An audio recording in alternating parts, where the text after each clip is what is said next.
Les chiens, on a toujours voulu en avoir, enfin il y a déjà un moment qu'on en a un, parce que c'est vrai qu'en fin de compte, c'est une aide précieuse, ça nous rend serein aussi dans la manipulation de nos animaux, et puis au quotidien, c'est en même temps une compagnie pour le paysan qui est souvent seul au niveau dans ses champs, c'est le côté vraiment intéressant. Avec des chiens de partir avec... On va voir ce qu'il sait faire ton chien. Ouais. Le berger des Pyrénées que j'avais travaillait pas mal, mais beaucoup plus lent dans les déplacements, moins d'anticipation. Et alors que le border, ben là, on a quand même eu la possibilité de bien travailler avec, quoi.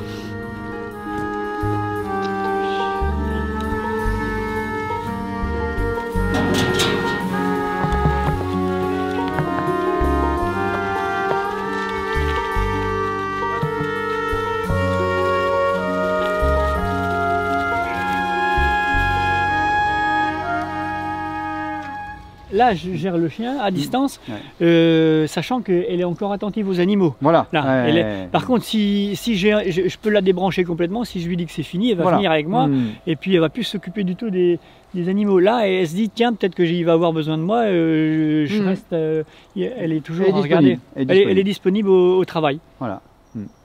Donc de ce fait-là, tu vas réussir à motiver tes voisins à avoir un chien alors? Ben, pas tous. Pas tous. Pas tous. Ils ont tous l'impression d'avoir trop de temps à consacrer à l'éducation d'un chien, mais je crois que c'est parce qu'ils connaissent pas le temps que peut nous faire gagner un chien aussi, et la tranquillité. À ce niveau-là, combien il a fallu de temps réellement? Est-ce qu'au bout d'un an on peut y arriver? Il faut au moins 2 ans? Non, bah, tout dépend du chien aussi en même temps, mais au bout d'un an, oui, on peut arriver à avoir des bons résultats, mais de toute façon c'est évolutif, parce qu'en fonction de l'âge du chien, de son tempérament aussi en même temps, et puis tous les jours on est confronté à d'autres situations qui fait que le chien grandit. À une certaine époque, moi elle avait du mal à contourner, elle partait un petit peu trop droit. Maintenant en vieillissant elle va longer les haies, quoi. Et ça, j'ai rien fait non plus pour qu'elle l'apprenne davantage, c'est venu instinctivement. Oui, puis comment... Quand tu as de la complicité avec ton chien, là en fin de compte elle est vraiment contente de nous rendre service aussi. Et pas que du boulot, parce qu'elle, elle a pris du plaisir à travailler. C'est ça qui est intéressant. Les bras, amène, doucement.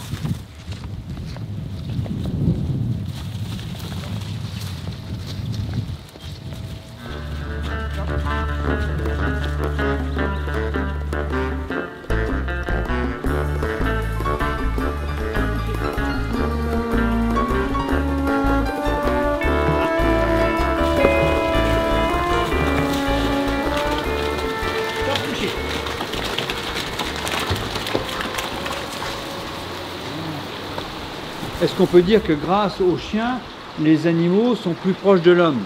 Oui, elles savent qu'elles vont être un petit peu plus en sécurité, enfin, sans être en danger avec le chien, mais au moins plus tranquille, que le chien va pas les manipuler ou chercher à les pousser à droite ou à gauche, ils sont proches du maître. Parce que ça, il y a quand même une appréhension des gens qui se disent, ah bah oui, moi je suis près de mes animaux, si jamais j'introduis un chien sur la ferme, je vais effaroucher les bêtes. Ah non, on s'aperçoit que c'est complètement le contraire. C'est complètement le contraire. Chercher des vaches taries ou des animaux qui sont peut-être une journée ou deux sans nous voir ou sans voir personne. On envoie le chien, dès qu'elles voient le chien, elles savent que elles vont venir vers l'homme. Il suffit. Et donc ça se passe. Et le chien dans ces cas-là n'a quasiment pas de travail à effectuer. C'est uniquement le contournement. Une fois qu'il est aperçu par les bovins, ils viennent directement. Vers nous. Et ces genisses-là qui vont passer par plusieurs étapes, c'est-à-dire que là on est sur quand même des jeunes genisses, et ils vont être habitués aux chiens tout au long de leur vie, et lorsqu'ils seront adultes, ne seront pas stressés quand le chien ira les chercher pour aller en salle de traite ou autre. Oui, non. Ça c'est hyper important de mettre le chien en contact très tôt sur les animaux, quoi. Il va falloir donc penser à la remplacer progressivement, puisqu'elle sera fonctionnelle, on va dire, jusqu'à une bonne dizaine d'années, pas forcément au-delà. Donc là, tu as investi dans un nouveau chien qui est un mâle, donc peut-être que ça va peut-être déclencher des chaleurs. Mais on est quand même déjà arrivé à 8 ans, quoi. Et là, ça va être limite, quoi. Ça va être limite, et puis je ne veux pas non plus la mettre en danger, parce que c'est vrai, une gestation à cet âge-là, ça peut être compliqué. En même temps, au niveau de sa santé, c'est peut-être dommage qu'elle n'ait pas réussi à faire des petits, et puis au niveau de la génétique par rapport à son son aptitude au troupeau, c'est quand même dommage aussi de passer à côté, quoi. Ah ben là c'est sûr, parce que on a tous besoin de chiens de ce type-là qui sont à la fois calmes, qui sont présents, et très fonctionnels, quoi. Donc, et puis surtout, ce qui est important, c'est un chien qui peut aller dans toutes les mains. Parce qu'on n'a pas toujours ça dans les fermes. Il y a un chien, mais si la personne, le responsable n'est pas là, le chien il va pas au boulot. Et là, tout le monde est là, et puis tout le monde peut utiliser. Et ça, c'est, j'ai envie de dire, ça c'est le bon chien, c'est celui qui va avec tout le monde. Oui, c'est le bon chien, mais c'est pas le chien de concours. C'est le chien de ferme qui nous intéresse. Mais là aussi, quand on organise des concours, et on en a organisé un chez vous, à la ferme Gosselin, c'est aussi pour faire la promotion du chien de troupeau, mais c'est aussi pour voir des chiens qui vont travailler dans des conditions très différentes. Ce qui manque souvent, c'est le regard extérieur, quoi. Tu peux faire plein de choses, et puis tu penses que ce que tu fais, c'est bon, et puis tu restes dans cette routine-là, quoi. Puis l'avantage de la formation aussi au niveau des groupes, c'est que chaque personne au niveau du groupe est capable d'apporter un jugement par rapport au comportement du chien ou au comportement du maître. Parce que quelquefois le chien est bon et c'est le maître qui n'a pas la bonne façon de transmettre l'ordre à son chien.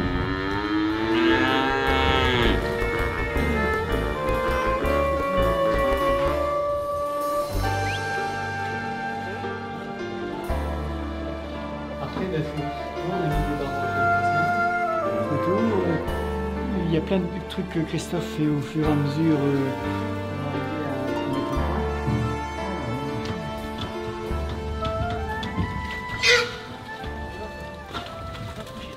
Tu as des cochons qui pètent une barrière, ben, tu vas chercher le chien.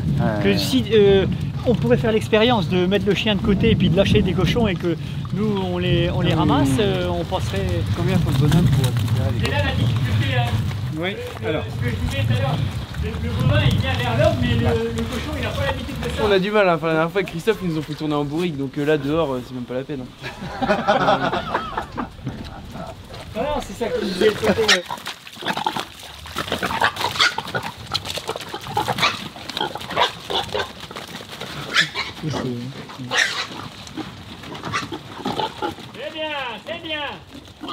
bien. Là, on a vu du bon boulot. On a vu du très bon boulot, parce que là... Elle a du caractère. Ah ben là, on voit qu'elle a du caractère. Faut tenir le cochon, hein. Et là, eux, ils ont compris qu'il n'allait pas gagner non plus, quoi. Voilà.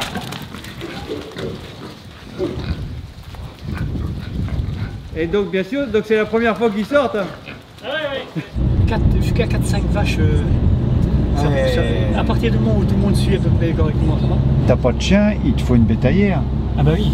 À chaque fois, il faut atteler le tracteur, chercher la bétaillère. Si l'encumeur, il faut la chercher, il faut la nettoyer après. Ah, puis c'est pas le même plaisir non plus, même quand tu passes dans le bourg. T'es fier, non? Hein? T'es fier? Ah bah oui, non mais c'est drôle, et puis en plus ça fait une animation.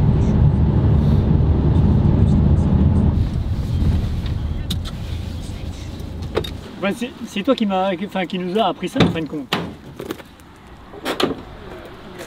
C'est le truc le chien, ça.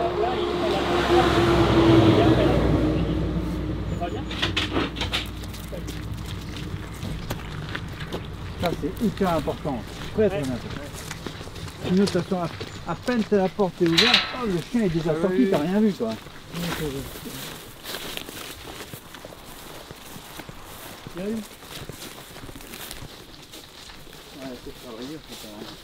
Voilà. Parce qu'on envoie d'abord sur le lot le plus important, plutôt que d'envoyer sur un animal seul. Donc déjà un lot.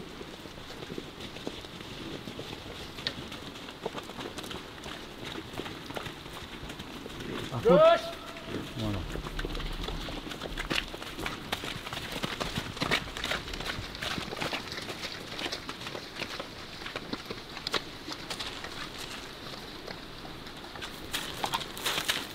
Qu'est-ce qu'il a l'œil, hein. À chaque fois, il revient chercher celle-là. Il a vraiment un bon œil.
Elle me rend tellement serein quand je trimballe des animaux que c'est cool quoi.